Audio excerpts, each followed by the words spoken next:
Hello and welcome. I'm Jeremy Olivier, and here's what happened this week. Investigators are looking into the cause of a deadly department store blast that killed 4 people in central Taiwan. Our reporter Sandy Chi brings us this report on what happened. This is the moment an explosion ripped through a Taichung department store on Thursday morning. The blast devastated 2 floors, claiming several lives and injuring dozens of people. In response, over 100 firefighters and 2 search and rescue dogs were dispatched to locate and help survivors. Taichung Mayor Lu Xiaoyan also rushed to the scene. She says she felt the shaking from the blast from her nearby office. 不过根据刚才消防弟兄、消防局以及现场的这些受伤的民众的描述，那应该是在他的11、12楼层美食街在改装的过程中发生了爆炸。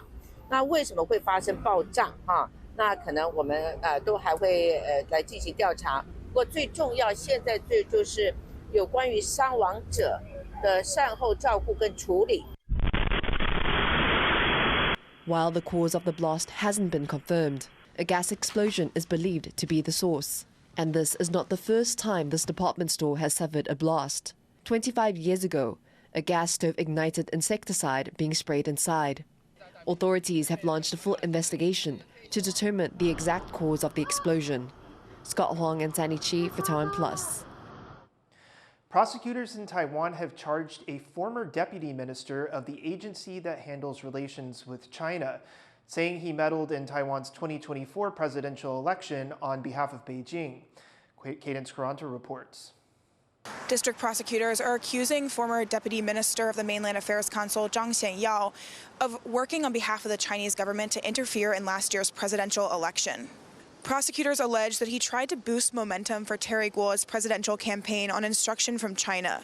Guo is the founder and former chairman of Taiwanese company Foxconn, one of the world's largest electronics manufacturers, and ran for president as an independent in the lead up to last year's presidential election. He ultimately withdrew from the race after he failed to broker a deal to unite the 2 opposition parties, the TPP and KMT. Guo has been known to have close personal and business ties to China. Many of Foxconn's factories are in China, and President Xi Jinping has addressed him as an old friend. They allege Zhang published fake polls that found Guo and Ke could beat Ho in the election, and say his actions broke Taiwan's anti-infiltration law, among others. When asked if they had any comment, the Mainland Affairs Council said this. 他这个案子，据我们所知道，是因为他在查这个原来的3联集团徐少东的案子的时候，然后也查到这个张显耀。好，那但是因为这个案子已经进入司法哈，所以我们没有更多的讯息可以提供大家。Zhang has denied the allegations, but it's not the first time he's been accused of working with China. In 2014, he was accused of leaking secrets to China while working at the Mainland Affairs Council, but prosecutors later closed the case, saying there was not enough evidence to indict him. The case comes as Taiwanese officials have been accused of spying for China, and as Taiwan has accused China of meddling in its 2024 presidential election, and more broadly, launching disinformation campaigns within Taiwan. Justin Wu and Cadence Caranta for TaiwanPlus. A mass recall campaign in Taiwan that's seeing supporters of the ruling and main opposition parties launch petitions to unseat each other's lawmakers is set to get bigger and messier. More groups are now calling for yet more recalls. Rick Glauert reports on the growing partisan battle unfolding across the country and in the legislature. 驱逐亲中政党，驱逐亲中政党，恢复国会合议，恢复国会合议。 Pushing to recall en masse lawmakers from Taiwan's main opposition party, the Kuomintang or KMT, who this civil society group says are undermining the country's democracy. 但是他们今天所作所为已经超出了制衡这个范围，好，而是要瘫痪行政权，甚至夺取行政权。那这个跟人民的投票的所赋予的权利其实是并不同的。 Recalling lawmakers is the latest battle in a political war between the KMT and the ruling Democratic Progressive Party, or the DPP, who want to shift the balance of power in the country's legislature, currently in the hands of the KMT and other opposition lawmakers after they slashed the DPP government's budget. It's causing a political crisis for the party head and President Lai Ching-te, who called a first-of-its-kind meeting with the heads of all 5 branches of government, including the legislature, urging unity. 在这些挑战之下，台湾必须团结一致，团结才有力量，强化国防，发展经济，建构全社会防卫韧性，并且跟民主阵营肩并肩、紧密地站在一起，也才能够因应变局。 Lai faces an uphill battle in breaking this political deadlock. The two parties fundamentally disagree on what sort of relationship Taiwan should have with neighbouring China. The DPP firmly rejects China's claims of sovereignty over Taiwan, while the KMT prefers closer ties with Beijing, says Lai and his party are provoking war across the strait, and that the DPP is working with civil society groups to fuel the recall campaign with false accusations. At the landmark meeting of top government leaders, KMT heavyweight Han Kuo-yu said the ball was in Lai's court. 呼吁行政院不要提出中央政府总预算的复议案，不提复议案的前提之下，能不能找到一条可行的路？希望赖清德总统能够停止大罢免。 Putting Lai in a particularly difficult situation. President Lai is not only the president, he's also chairman of the Democratic Progressive Party. So if he really wanted to, he could say that the party doesn't support these recall motions. Nominally, these efforts are run by civil society groups. It's not run by the party. But Ke Jianming, who's the head of the DPP's legislative caucus in the legislative yuan, has been an outspoken supporter of these recall efforts. Taiwan's divided government, with the president's office and the legislature in the hands of different parties, is causing some of the biggest political drama here in years. Drama that Lai Ching-te is now under growing pressure to put to an end. Howard Zhang and Rick Lowett for TaiwanPlus. Taiwan chip-making giant TSMC is holding its first board meeting in the U.S. The meeting itself is considered routine, with analysts watching to see if the company will finalize more investments in the U.S. Taiwan's Deputy Economy Minister Cynthia Jiang is also in the country to speak with officials after President Donald Trump threatened to impose tariffs on TSMC and other Taiwanese chip fabs. Doctors of Chinese medicine in Taiwan say an herbal formula meant to fight COVID-19 is also effective against a common type of seasonal flu. 它就是让病毒比较不容易攻入细胞啦，第一个哈。那第二个，即便它攻入细胞之后，它会去抑制这些发炎讯号，让它不要发炎的那么严重。Known locally as Qingguan Yihao, this formula was used to treat hundreds of patients during the pandemic. Taiwan Centers for Disease Control says over 180,000 people sought medical attention for flu-like illnesses last week, the highest weekly number in 10 years. Taiwan's population shrank for the 13th month in a row in January, with fewer than 10,000 babies born. The Interior Ministry also counted a population decline of more than 4,100 people that month.